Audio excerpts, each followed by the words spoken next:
Okay. Hello, ladies. I just wanted to elaborate a little more on the post I posted earlier about letting go. Um, Letting go for one person could mean something totally different for another person. Um, Different aspects of our lives. We're all dealing with different issues and different situations and different people. But we have to learn to let go in order for God to give us what He wants to give us. And so many times we constantly hang on to what we think is working or has been working. I've done it this way so long. I've been with this person so long. Um, and they keep leading me on, or I keep trying to make it work. And it just doesn't work. And so we love hard, ladies. I know we love hard, and sometimes we get hold to things that aren't good for us.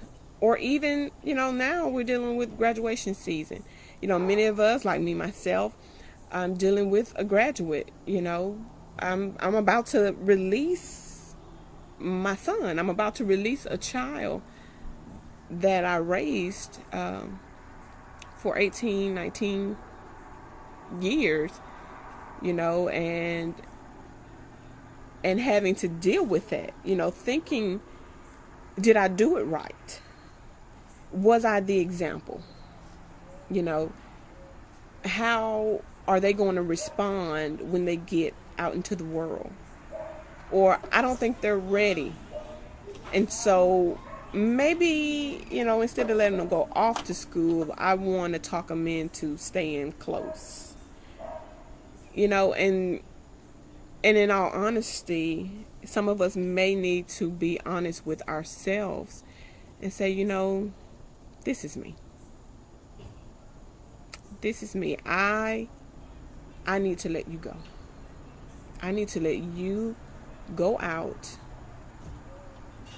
and find whatever it is that's for you. And even, going on into relationships and people. Some of you may have wanted to run to that phone and make that phone call you normally make on Fridays. He's not good for you.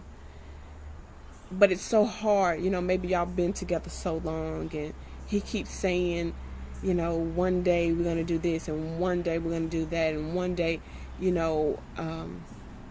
I might jump all in with you.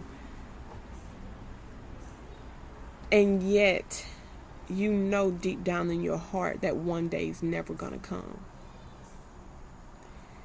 But it's so hard to let go. You may have been with this guy for 10, 15 years. But deep down in your heart, you need to let it go. Because you will never get what God has for you as long as you keep letting what's not His best take up the space that is His best. Even behaviors, ideas, the idea that, maybe I want to get down to a certain size that maybe it's just not realistic for your lifestyle. Get to a healthy size and let it go. Let it go. Let go of the unrealistic expectations that you're putting on yourself. They're setups. They're setups from the enemy. When we tend to want to keep trying to control the situation, we know we're not God.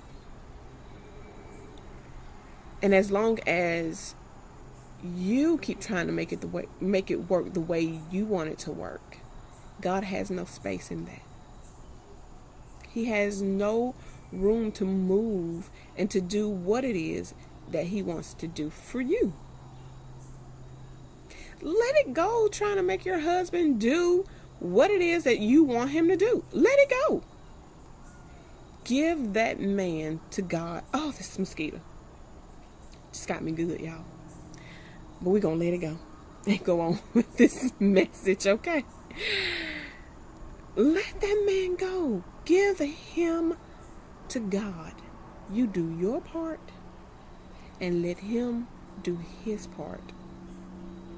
Okay? You let God do his part with your spouse. And those kids, you know, they do have a mind of their own. I know. It sounds like it's easier said than done. But it can happen. And they're probably going to be fine. They may have a few bumps in the road. They may have to learn it the hard way, but they're probably going to be fine. They're probably going to be fine. You, my sister, you, my friend, you need to let it go. Bye.